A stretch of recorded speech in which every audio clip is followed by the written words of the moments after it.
I see lots of people commenting in the chat. Keep it up. Be sure to enter any of your questions there or send us a message. We want to make this interactive and fun. We're here for you today.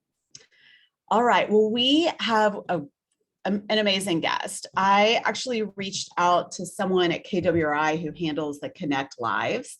And I said, who would you recommend that we bring to our agents around the world? And she immediately responded back and said, Montez McRae. And he did a great session recently with James Shaw. And you are going to, I'm telling you, have so many notes after today. So be sure to have a pen and paper handy. Hey, Montez, are you there? I think I can. Hey, how are you? Great. How are you? I'm great. I'm great. First and foremost, I just want to say thank you so much for having me on the platform. I'm really appreciative. I'm really honored. Oh, thank you so much for being here with us. I know we talked last Friday, and man, what you've done and what you have accomplished is just really incredible. So congratulations to you. Thank you. All right. Well, Montez, let's start off. I know our topic today is all about how you sold $11.5 million in your first year in real estate. Wow. So we're going to dig into how you did that. But first, would you take a minute and just introduce yourself to everybody who is here? Yeah, absolutely. So I'm trying to think of how to introduce myself, I guess. But again, I would just say, again, just a very tenacious and determined individual. I got into real estate like right out of college. Mm-hmm. So it was very daunting to just because everybody says, go to college and get that secure job. And I got that secure job, but I was fired 3 months into that secure job. And then I was kind of thrusted into real estate. And I just worked really, really hard to try to make it work. But it was just really a tough time because real estate is a very ambiguous industry and you're dependent on people. And well, let's go back just a minute because I do know a little bit about your background that you're leaving out here. So I know you went to college, and remind me, what did you go to college for? Was it accounting or something like that? Yes, I studied business administration and I concentrated in finance. Okay. And I remember hearing that you then went, of course, right after college, you got a job. Were you getting your real estate license at the same time, or did you do that after you finished college? No, I actually did it simultaneously. Okay. So right, because yeah, like so much free time, why not? Right. Like I'm taking 4 exams for college this month. What's one more exam? So exactly. just thought I was going in there. So you went and you got a job, of course, using your degree. Why did you get fired though? Because I think you're saying you got fired, but I think it's for a different reason than what most people would think, right? Right. So it's just tough. I love my job. It was a great paying job, but I had a passion to serve people. I wanted to see the fruits of my labor more vividly. So it was just tough, right? Like I was doing a lot of real estate trainings during my lunch break. I was logging off early to do open houses or to do showings. And they eventually found my social media too, because I didn't like hide, myself on social media, because that's how I got a lot of business. That's how I found a lot of my clients, by just putting myself out there on social media. So just between the lack of performance, speaking candidly, okay, and them finding my social media, they made a decision to let me go. Yeah. Because you were trying to do real estate at the same time, right, as your full-time job. So absolutely. And I remember hearing a funny story. So you decided to go into real estate full-time after that. And how did your mom feel about that? Oh my God. She was she was supportive, but not supportive, because making close to 6 figures from out of college for my family was like, you made it already, right? Like I had an amazing accounting job in DC. So it was like, she was kind of like, you made it. Like, what are you doing? You just, you fumbled the bag per se, you fumbled the money. But for me, I just saw so much more. But she was just very on me. She gave me like, listen, like you cannot be in my house and not work. You have 3 to 4 months to figure it out, or you have to go. because my mom is kind of, she's very tough, but I do love my parents because they're both entrepreneurs and they instilled that work ethic for me, that you can't just sit around and wait for anything. So she was like, you have 3 to 4 months, so you have to leave.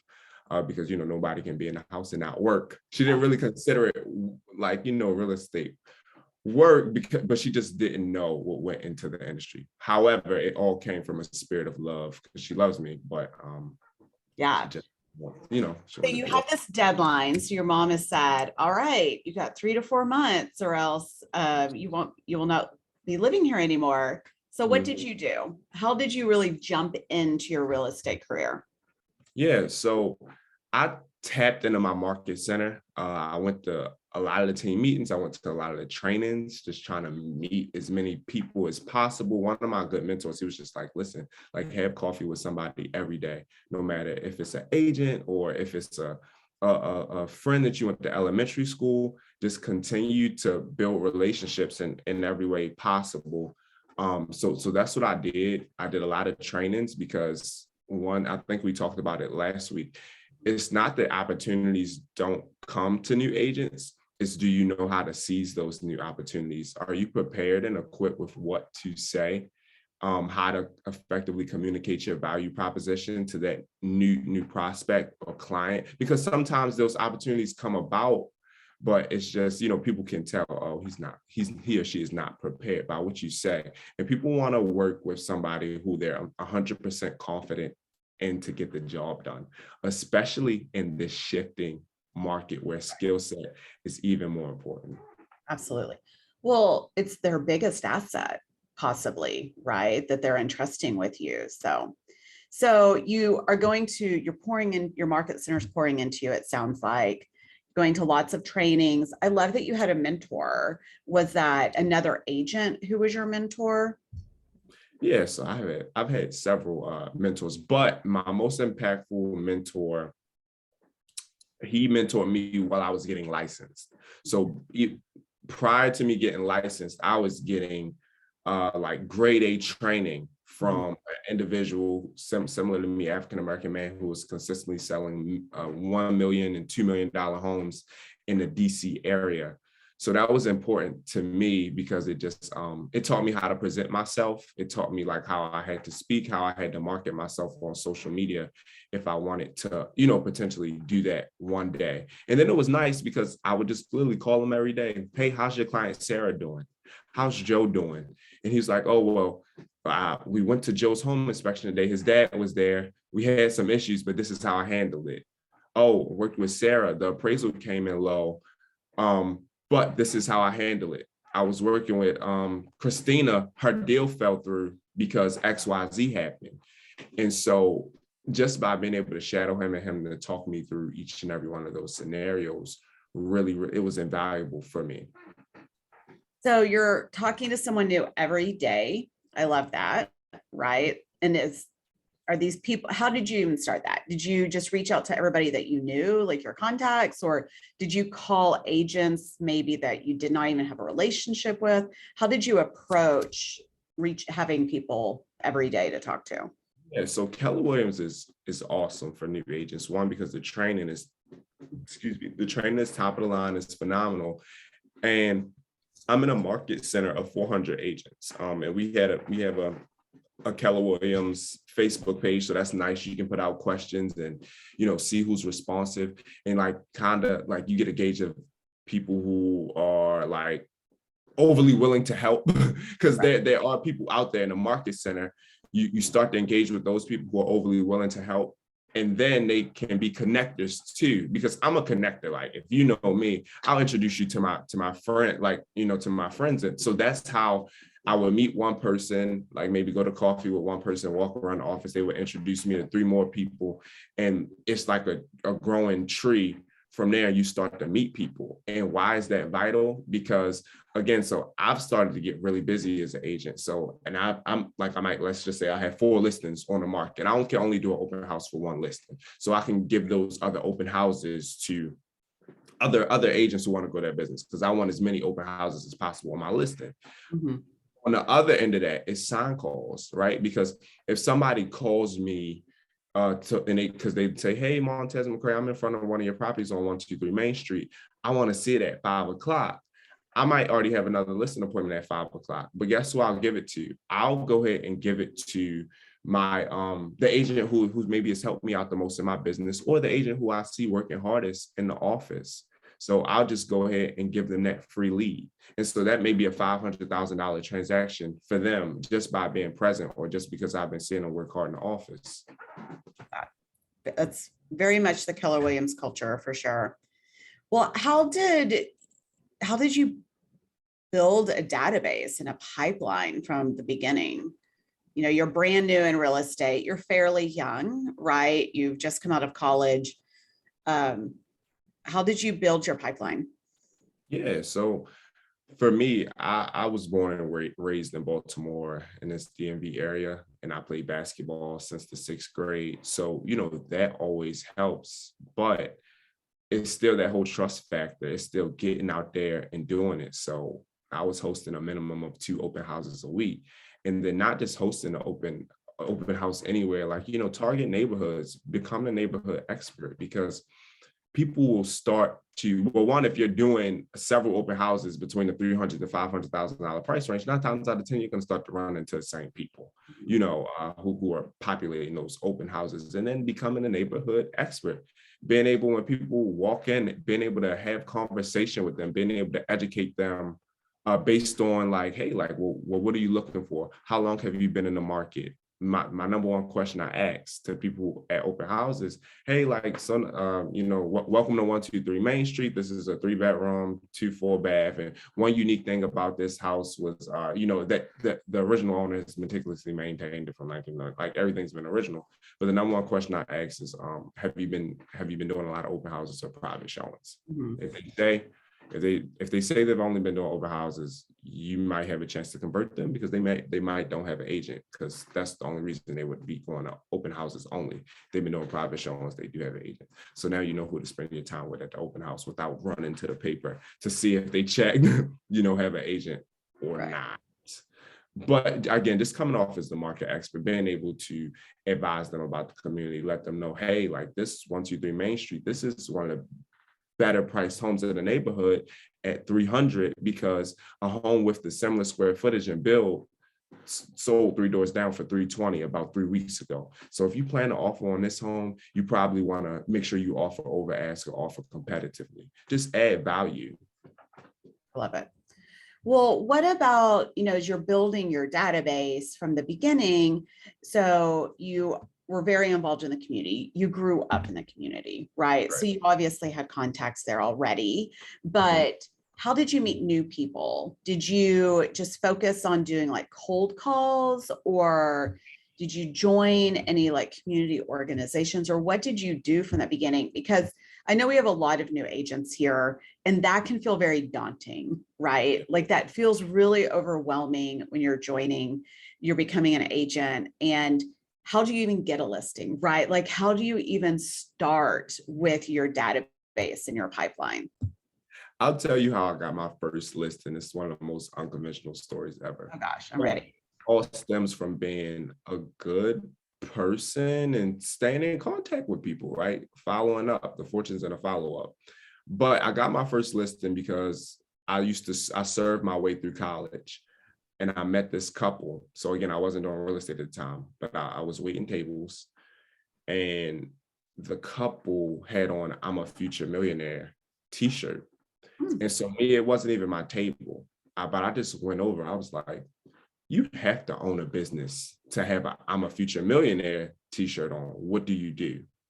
So they told me that they did real estate investing, and they did some construction. So we talked, we had a great conversation, we exchanged information, and we followed each other on Instagram. Fast forward, just when I got my real estate license, I made my whole post that I was, a licensed realtor. And, I'm serious about my business, XYZ. I want to add value to the community. I saw that he bought his wife a Mercedes Benz. And I commented on the post, wow, that's a boss move. He replied a day later and said, sure is. I need you to come sell 2 houses a mile for me. Wow. But it was a relationship that you had created and continued to nurture. We didn't talk Right. since I served the table. But I guess that's the story. It just goes to show keeping in contact with people, and even just like locking in on social media with past clients or people that you meet. Like again, I'm good at even co-prospecting people in person. Again, like I'll find something. I can prospect anywhere. I'll find something in common. Like if I pulled up, because I do drive a Range Rover. I love my vehicle. But a guy, he pulled up to me next time in a BMW, and I waited for him to get out. I was just like, man, that's a really nice vehicle. Like, what year is that? And we started talking. We had a great conversation. Oh, okay, well, are you from the area? He told me that he was from the area. He lived here 5 years. Okay, well, I just moved in. Like, what are some nice places or restaurants I go to in the area? Anyway, I ended the conversation just saying, hey, man, listen, just wanted to give you my business card. I'm a top realtor in this area, and I know a lot of amazing contractors, vendors. So if you need anything home related, just don't be afraid to give me a shout. And then he took my card. He was like, oh, thanks, man. Yeah, I'm actually looking to get this done to my home. I'm actually looking to do an addition. We exchanged numbers, and we also exchanged Instagram. And then he, again, just dripping on him over time, he reached out to me about potentially setting up a consultation. So I connected him with my lender, and he's actually pre-approved and in my pipeline now. Love it. So what I'm hearing also that you're really good at doing is just talking to anybody, right? You talk to the gentleman with the t-shirt, right? Because you're curious. You want to get to know people. You obviously, relationships are important to you, like you mentioned. So I think the thing that I'm getting from this, I hope everybody else is also, the importance of just talking to people who they may not be a future client, right? But getting to know people and talking to people, you never know where that relationship will take you. Yours just happened to be talking to someone at a table where you worked, and it led to your first 2 listings, but even talking to the car that pulls up next to you, right? Where do you do most of your lead generating to meet new people? Like, how are you kind of always meeting new people? Besides just talking to everybody, it sounds like. Right. So I go to places that I like. If I'm a cold prospect, I go to places that I like. So I'll go to a nice upscale bar. You know, I like a nice, elegant dining experience. But I think my biggest value has been my follow-up, you know, because even if, like, let's just say following up with a client consistently, and even if it doesn't work out with that particular client, they just like how I followed up with them. They like how consistent I was. So now if they know somebody else who's potentially looking to buy or sell, it's like, oh my God, well, listen, I didn't do a transaction with him, but just by the way that he followed up with me, he was sharp. I got a client like that at an open house one time, right? Because he just said that he would go to open houses, agents will reach out to him, but you know, they would reach out to him one time, but they wouldn't follow up after that. So for me, it was important. I followed up with him 2 to 3 weeks straight after, because I have a really amazing follow-up system that I use. And again, I signed them and I got them under contract and I sold them a house. So following up, being consistent, that's the biggest thing. When I got into this industry, an agent in my office, Cleveland Horton, he told me the number one thing in real estate is following up. Just follow up. So you're talking to everybody, so you're adding to your database, right? So you're constantly meeting people, adding them to your database so that you can follow up with them. And then you're following up with them. What tools do you use for your lead follow-up? So Love Command, but I also use Follow Up Boss as well. Yeah, I use them in a tandem. But you know, Follow Up Boss has some really nice capabilities that that work for me, that work for my system. So I'm assuming every day you do your lead generation, probably in the mornings. Yeah, in the morning. On the morning, win a day. I've lived by Jeff Glover's slogan. So you do your lead generation in the morning, and that is when you follow up, I'm assuming. How long do you do for your lead generation in each day? So I'm not. I'm following up probably 1 to 2 hours a day because it's important. Like that's your business 30 to 60 to 90 days from now. So even though I had it was at one point I had like 12 deals under contract last month, I'm still following up with new clients Mhm. every day. Like, I mean, we're still servicing those 12 deals under contract frivolously. I have a virtual assistant, I have a transaction coordinator. But again, it's still vital for me to make sure I'm following up with buyers that I'm trying to get pre-approved, making sure the sellers that I'm working with, because again, I have like 6 listings coming to the market, so I'm working with all of those individuals. I have them pair with my exclusive contractor, my exclusive stager. I have a photographer on retainer, uh, communicating with all of those Yeah. people. So it's a lot, but again, that's my business 30 to 60, 90 days from now. So I can't get caught up with the 12 deals that I have under contract. That's it's great and all, it's fine. But what about how am I going to eat 30 to 60, 90 days from now? Yeah, So exactly. again, I try to reserve my mornings at least 2 hours for, calling again, prospective people are working with buyers, sellers, XYZ. But on the other end of that, if I can shoot some text to past clients, hey, thinking about you. Hey, do you need anything? Hey, just a heart or just like a eyes. I'm just checking. Like it doesn't even have to be like big, like, just big, long messages. It's just like something like I'm here. I'm thinking about you. If you need me, call me. Because I really do have a lot of resources. I know somebody who does literally everything. Good. Do you ask like your past clients for referrals, or does that kind of just naturally happen because of their experience with you? Yeah, so for me, I try to just curate an excellent home buying experience and just over service and over deliver that it's just natural. And then I try to be everywhere. I'm constantly posting on social media. I send out quarterly magazines. I send out mailers to my clients. I send out quarterly gifts to my client. I want to be everywhere. I really, especially if you're on social media, I want you to constantly see me. So it's a no-brainer. He's constantly doing the business. So why should I call anybody else than him? Because he's constantly in motion doing the business day in and day out. Mm-hmm. Well, you have a really full day. I know you just mentioned that you have a transaction coordinator and you just recently, I think you said you got a virtual assistant when we talked recently. So you have some leverage, right? Because what you're doing is probably, you would not be able to do that completely by yourself. Right. So your first year, did you have any leverage your first year, or were you pretty much doing it all by yourself? All by myself. My first year, I did it all by myself. It was very gruesome. However, it just made me tough. It made me know how to do everything. And I rather do the grunt work for a year. So, if something happens for whatever reason or the leverage falls out of place, I still know how to do it. But my coach told me to start building leverage around the things that you don't want to do. If you don't want to do it, you can pay somebody to do it better than you. And paperwork was the first thing I started to leverage because I need to be on appointments. Because how many deals did you do your first year? I know it's like 11.5 million, Mhm. but volume, how many deals, how many transactions did that Yeah, equal? that was 34 transactions. Okay, so 34 transactions your first year by yourself while you're doing your lead generation.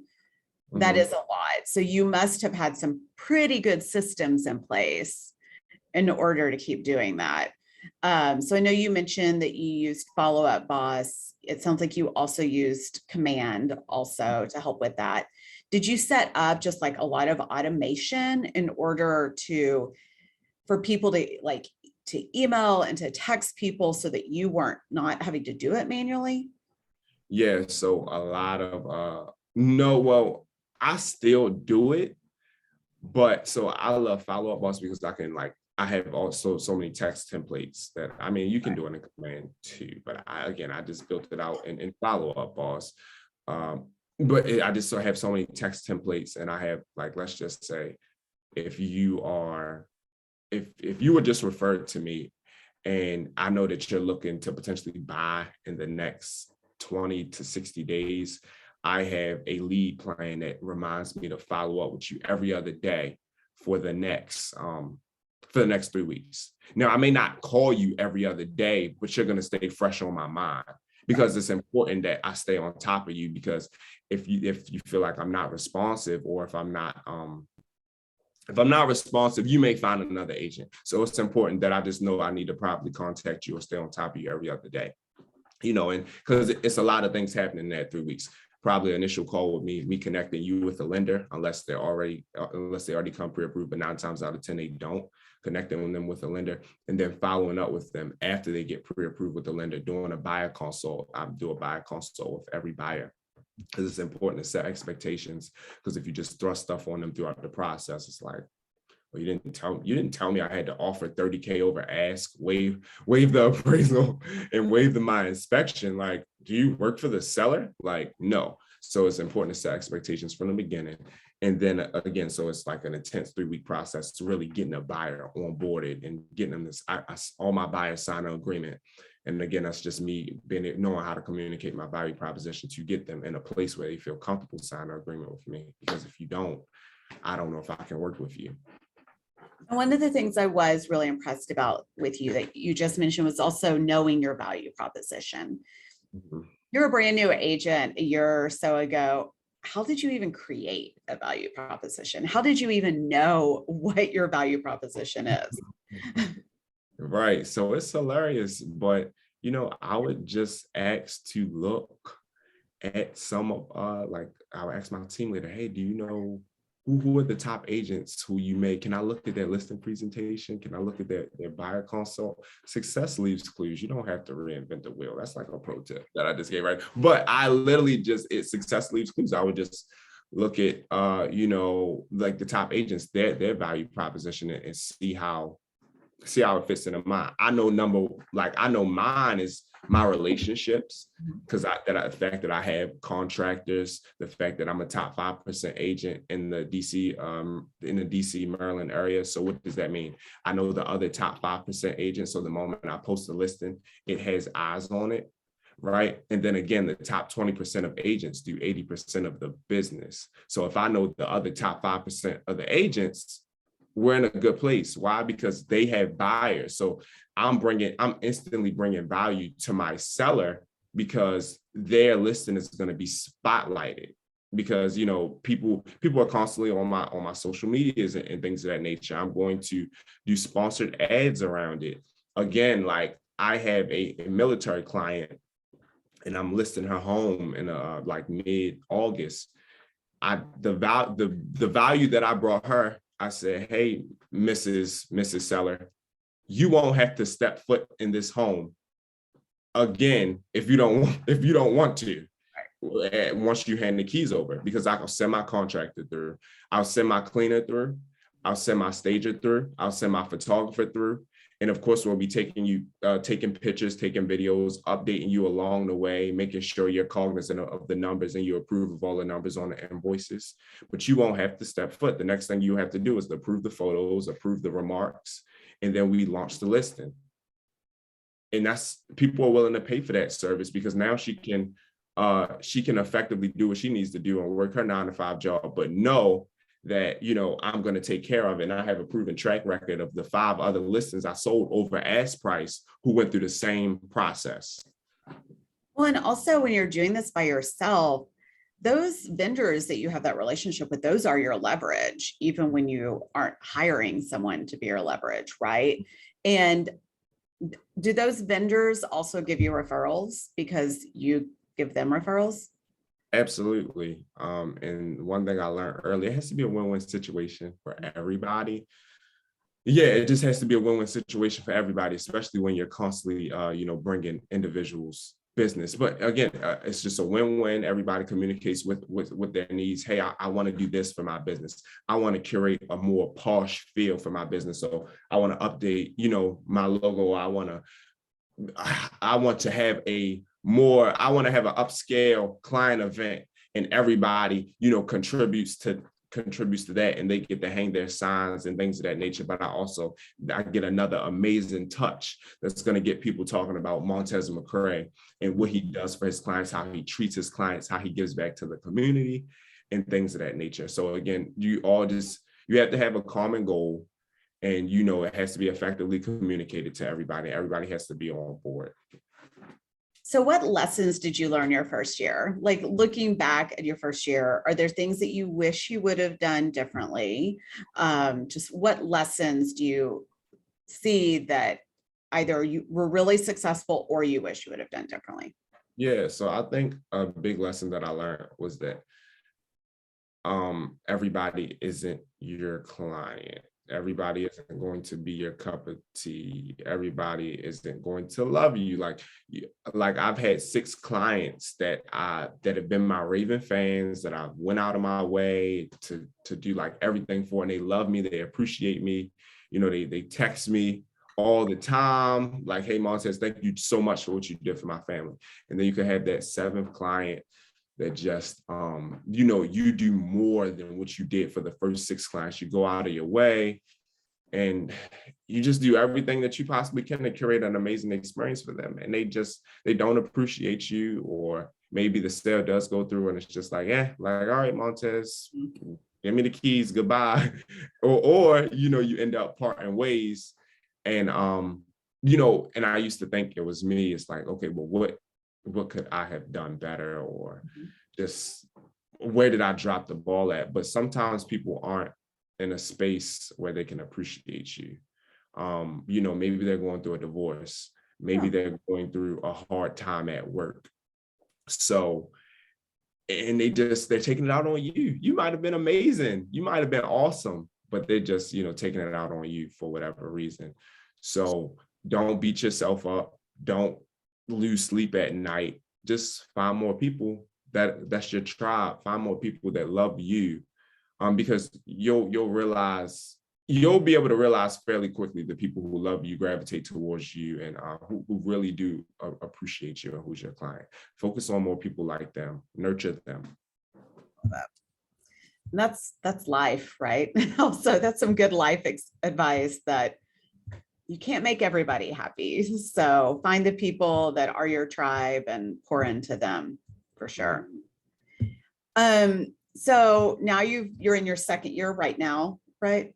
So we're one and a half years in. Okay, so we're halfway through the year so far. Yeah. Where are you? How many transactions have you done so far this year? 36 or 37. So you've already done more than you did your first year. Yeah. And what do you attribute that to? Is that your leverage? Is that just your relationships that you've kept in touch with, or what has helped this year? Relationships, just relationships, digging deep, continually trying to provide a high quality service. I really do. I work a lot. And again, I'm about to hire a part-time assistant. I'm looking forward to it, just to make sure, even after the transaction, constant communication with the clients, like after they move in, just making sure they're okay. Hey, do you need movers? Do you need contractors? Do you want something updated? Just really like taking service to a next level, because again, it's a touch. And then just being able to think about, like, what can I offer my clients quarterly? Like, even my past clients, and consistently thinking of ways to add more value. I build everything around like value, like, how can I add more value to, the client? How can I make their life easier? What services could I provide? What could I tell them from the beginning of the process? How can I enhance my listing presentation? How can I enhance my buyer presentation? So you mentioned at the very beginning that you're seeing a shift in the market there. It sounds like I think generally the US is in a shifting market. So I know also from talking to some of our regions that are on, that they are also seeing some shifts in their market. How are you handling that? Yeah, so the biggest thing is the conversation, right? The conversation, that's going to be big with listings, because just because 124 Main Street sold at 500K in December doesn't mean 123 Main Street is going to sell at 500K now in July, because that 3% interest rate that the person got who bought the house at 500K looks completely different than 6% at 500K. It's a total different payment. Mhm. So just learning how to effectively communicate things around that and using different economic indicators and market data to help substantiate your claim, so the client can effectively understand why we probably can't price at 500 right now, why we maybe account for a decrease in the market and list a little bit more aggressively, especially if they want a quick sale, because we're seeing it everywhere. More expired listings are coming off. Showings are going down. More listings are coming on the market, so that has to be accounted for. Yeah, there's a lot more inventory for sure than there was previously. I did hear a statistic, it made me laugh the other day, that Austin, I think right now it's about 2 months, 60 days for most homes to sell.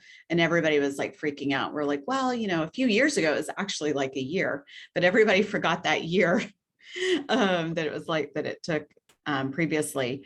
So are you spending more time with your buyers because there is more inventory, and educating them on, the interest rates may be higher, but there are different things that you can do?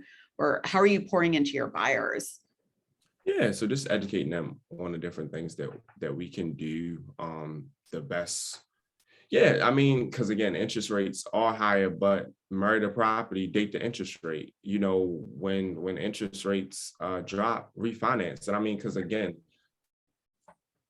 typically interest rates have a inverse correlation with the stock market and things of that nature. They constantly fluctuate. Like how the stock market goes up and down, interest rates will go up and down. But again, for my people who say, hey, I want to rent for 4 years and I buy when the interest rates drops. Well, rents are super high right now too. Like a home that I bought 11 months ago, well, maybe like I said a year ago, I bought a townhouse a year ago. My mortgage was $1,900. It's rented out for $2,700. Like I like, it's high no matter which way you go. So it's like, hey, if your mortgage is $2,000, if your rent is $2,000 a month, and you're paying $24,000 every year. Hopefully my math is right. And that's in just 2 years, that's $48,000 that you could have put towards equity in your property. You could have been paying your own mortgage and things of that nature. So I mean, it costs you $48,000. It costs you $48,000 to wait 2 years to buy because you're waiting for interest rates to go down. Something that's ambiguous because you don't even know if the rate is going to go down, because nobody has the crystal ball. Yep. So what I'm hearing, and I always like to recap this, what I'm hearing is you have really become an expert in the market there, which I think can also feel very overwhelming to new agents, right? How did you learn a lot of these different things? Was it from your the people, your top agents you're talking to in the market center, or how did you just kind of feel really comfortable with a lot of this that you're able to easily explain to your clients? Yeah, so I'm big on I have trusted sources that if I hear a piece of information from, it's like, oh my God, that's golden. But then also, you read, I read the Shift book, by Gary Keller. Jeff Glover, his amazing podcast, Rants and Gems with Kiana Watson and MG, the mortgage guy, amazing podcast. So there's just so many amazing resources out there that I read from, or that I engage with constantly. So after hearing it so many times, it becomes verbatim. Learning scripts also, like I know my scripts very, very well. So again, it's like it flows off my tongue.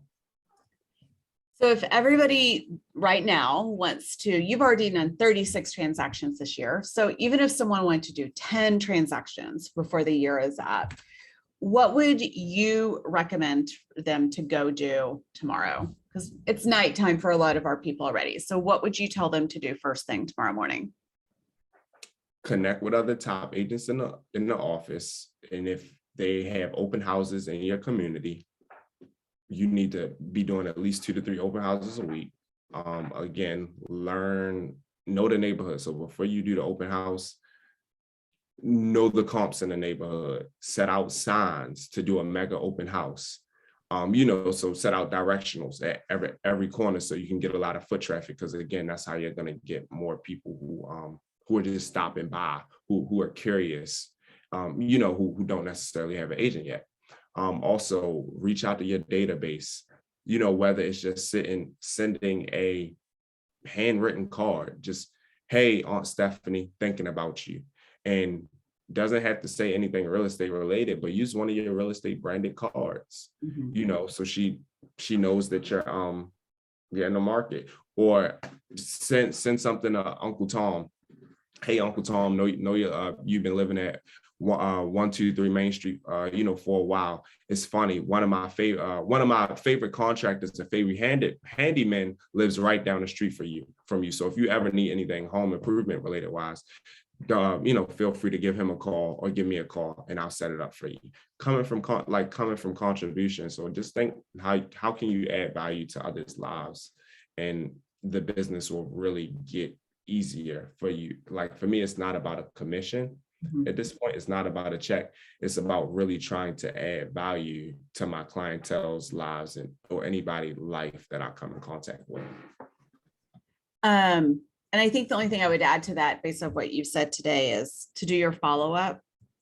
I would wake up in the morning tomorrow and do follow-up of everybody in your database, right? Yeah. Reach out to them. Because some people may not have talked to their database in a while, right? So tomorrow morning, they're going to wake up and they should be doing their lead generation based on what you've shared today of how important that has been to your career. Yeah, and then sidebar, like for my people, especially who just got licensed, it's like, if you haven't called your cousin in like 2 years and then now you call them all of a sudden, hey, Cindy, hope you're doing well. Just want to let you know I got involved in real estate. Who do you know is looking to buy, sell, or rent? Like Cindy's going to be like really, sometimes some people may be receptive to it, but other people may be like really put off or off, but just because it's like, I haven't talked to you in 2 years, you got to ease me into it. It's like hey, how are you? Like, how's life been? Oh, well, Cindy, it's so funny that you asked. I actually just partnered with Keller Williams. I got my real estate license. So just super excited, to be involved in this business and how I'm going to be able to impact the community, by working in this new role. Oh, really? Wow. Well, I'm glad you told me. I may know some people who are looking to buy, sell. So I definitely keep you in mind. It's kind of that whole, I'm not going to say coming off as desperate, but more so just letting it happen organically, letting it flow naturally. I felt as though I've personally had a better result when I let it flow naturally. You still can ask for referrals, but don't be that person that calls somebody that you haven't talked to in 2 years and just like berates them, for like, hey, just send me somebody. Like, I get it and it works sometimes, but I've seen better results when I let it happen organically. Years ago, before I was in this role, I worked on an agent team. And I actually was talking to Jay Papasan one day, and I asked him, like, how are you always meeting people and like developing relationships with people? And he shared the same thing that you did. He constantly every week was like having coffee or lunch with someone brand new, right? And I was like, well, how do you ask like at the end for them to remember you for real estate referrals? And he shared that what he normally would do is he would ask them, like towards the end of their conversation, how he could help them with their business. And he said most people were shocked because nobody ever asks them how they could, how someone could help them. So of course, also that natural reaction then from the other person was to ask, well, hey, Montez, how could I help you with your business? right? So it's also seems a very natural way, I felt like, to then ask for, look, if you know anybody who's looking to buy or sell, I would love to talk to them, etc.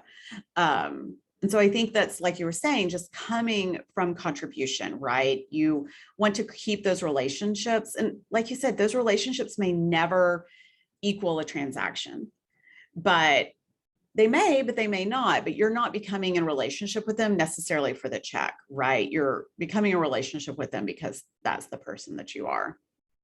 Absolutely. Yeah. And it'll pay dividends. And then I think that's a great question. I'm literally going to write it on my whiteboard because we need to constantly remember that. But if you help other people get what they want, they'll help you get what you want. Exactly. Well, I want to open up to some questions, and I do have a couple of questions that were sent to me. So feel free to send us your questions now or put them in the chat, just whatever works best for you. We have 12 minutes left, so I would love to take some time to answer everybody's questions. So we have Cayetano from Portugal is asking, they have a really dynamic market there in Portugal, and they're looking at, so I think the question is, have you adapted your scripts to be more economic oriented? Like, do you have scripts that are really focused more on the current economic situation? Yeah, well, again, I have scripts, things that, I say, but I really just tweak it for the client. Because every client is different. Some of my clients are more analytical. I had one client, I was working with a professional football player and his wife, and it got to a point, yes, they wanted to know the numbers, but then like, all right, Montez, just get me to the table. Get me what I want at the end of the day. So again, you have your hyper analytical clients and you have your clients who just want what they want. Then you have your clients that are somewhat in the middle, but I just adjust my scripts to the client because I have some clients who aren't really numbers oriented. But again, I do make sure my clients are cognizant of the numbers because before we even see properties, the lender runs numbers and gives them an estimate of the property. And the follow-up question to that was, I know you mentioned earlier that you have a coach. Has your coach have they helped you in this regard of talking to people around economics and the shift in the market? Yeah. So definitely, and then talking to different mentors in my office or different other top agents in my office, like collaboration is huge, right? There's another top agent in my office, Jeanette Westcott. Like she is absolutely phenomenal. She's selling a lot of houses. So what better person for me to talk to than Jeanette Westcott, of just what is she saying in the market? What's the conversations that she's currently having with her clients? What's working for her right now? And things of that nature. And so I'll just say being in an environment like KW, and we have so many top agents and so many people who are doing well in our office, or so many people you can connect with at MegaCamp, it's invaluable. I asked Jeanette Westcott, like, hey, Jeanette, well, before the market was this hot, prior to me getting involved in real estate, how did you sell homes in a buyer's market? Because I wanted to know, because if I knew how she sold homes in a buyer's market, I knew, oh my God, I definitely could sell homes in a seller's market, but the market's going to shift back. So I do need to know how to adapt. But again, she just told me presenting a perfect listing to the market, making sure the knobs on doors are tight and making sure it's priced effectively. She stages all her listing. She has a contract that's come through every listing. So then I'm like, okay, things started to click for me for how I needed to present listings to the market if I wanted to sell them fast, like how she does. Angie, also from Portugal, has a question. So you've talked a lot about open houses, and open houses, not all of the different countries around the world actually have open houses, was something I learned recently. But besides open houses, are you doing other client events in your community, or what other types of things are you doing in your community besides just open houses? Yeah, so I client events, we try to do that at restaurants just to get everybody connected. And then again, it's coming like, what can I do for other clients' businesses? Who can I introduce them to that is a client of mine that maybe could help them get to the next level? So again, just thinking how you can impact everybody with those quarterly events? How can you be that connector? How can you be that solution to your tribe, or just that person who helps put people in a better position?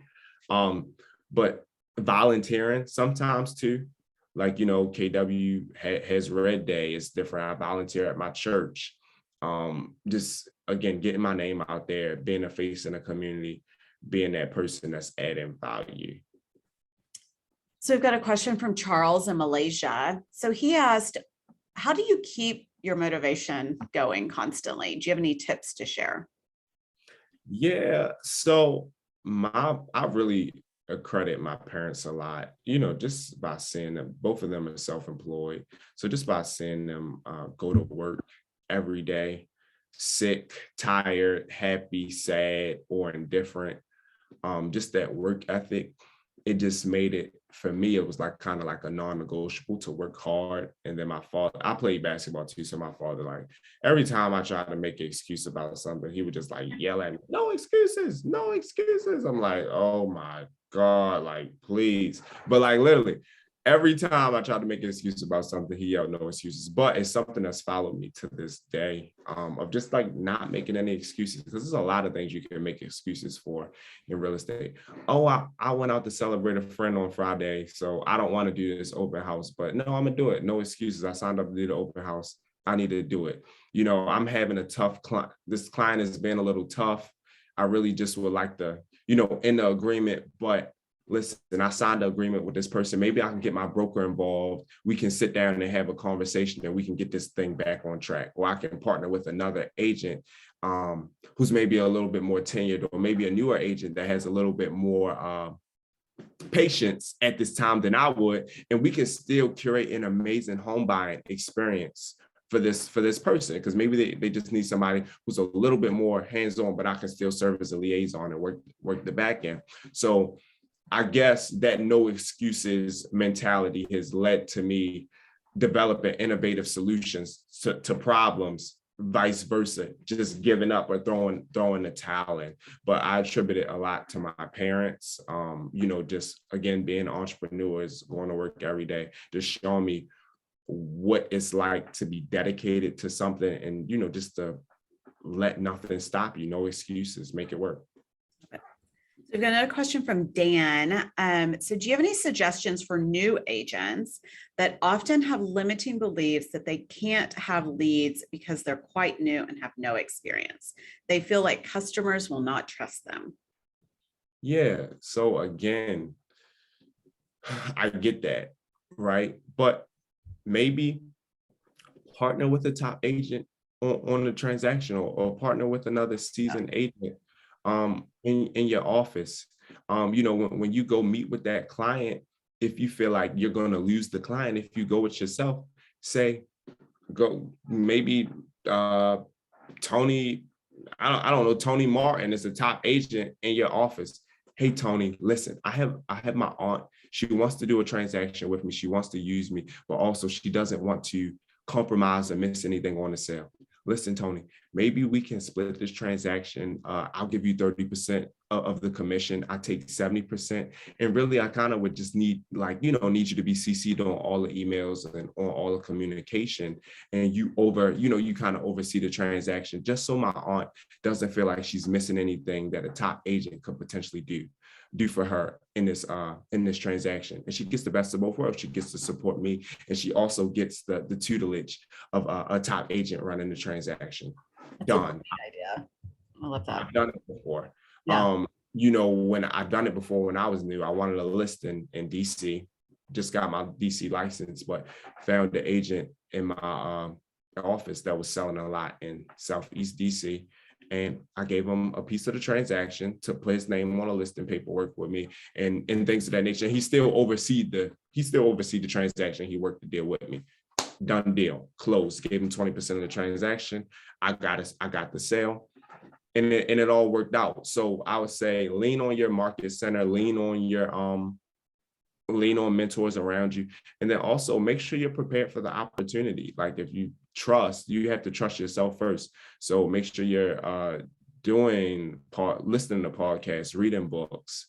And again, like, because I said it earlier, like, the biggest thing with new agents, opportunity will arise, but it's if you are you prepared? Are you mentally prepared to take advantage of the opportunity? Have you been tapping into all your resources?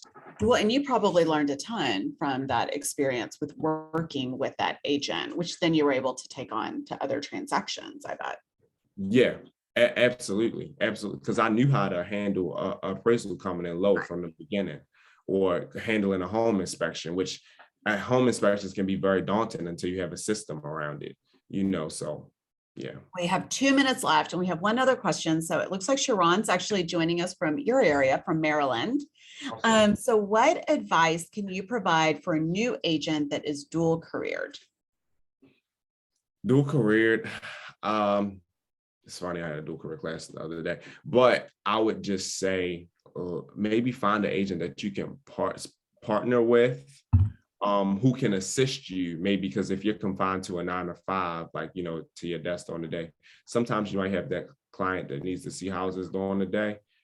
And other times you may not, you may have somebody who wants to see houses after 5, but I would just partner maybe with a full-time agent that can support you and offer leverage to you. That's what I did, and that's what helped me get over the hump of, because I had to be at my desk from 9 to 5 during the day.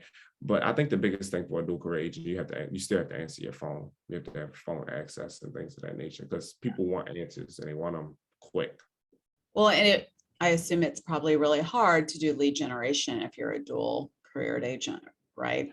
Yeah, and it's tough, right? But I mean, I guess you still have that supplemental income. Mhm. You still have your 9 to 5 income, but it's just tough. Like I used to, when I was dual career, I woke up at 6 a.m. every day to start social media marketing. And then after I got off at 5, it was off to the races with showings, listing appointments, whatever I needed to get done to make it work. Well, we are at time, and Montez, thank you so much for being here and for sharing with us and pouring into everybody. Thank you for everyone who attended. I'm seeing lots of thank yous, Montez, also, and getting messages for your time, and what you shared today was really impactful for everybody. So I'm excited to meet you in person at Mega Camp soon. And I will keep an eye out for you for sure. And I hope you have a great rest of your day. Everybody go do your follow-up, right? Go do your follow-up. Lead generation and follow-up. Thanks so much. Did you still want me to share my Instagram handles or my Yes, that would be great. If you want to share your contact information here in the chat so everybody can follow it. And we will also share that with the recording. We're going to send out the recording. So Montez, here we are. Well, I'll post it again because I'm seeing more messages coming in. So you can all go follow Montez on social media to get ideas on what they could post themselves. Awesome. Thank you again, Montez. I hope you have a great rest of your day. Thank you, everybody, for joining us, and we'll see you next month. Bye, guys.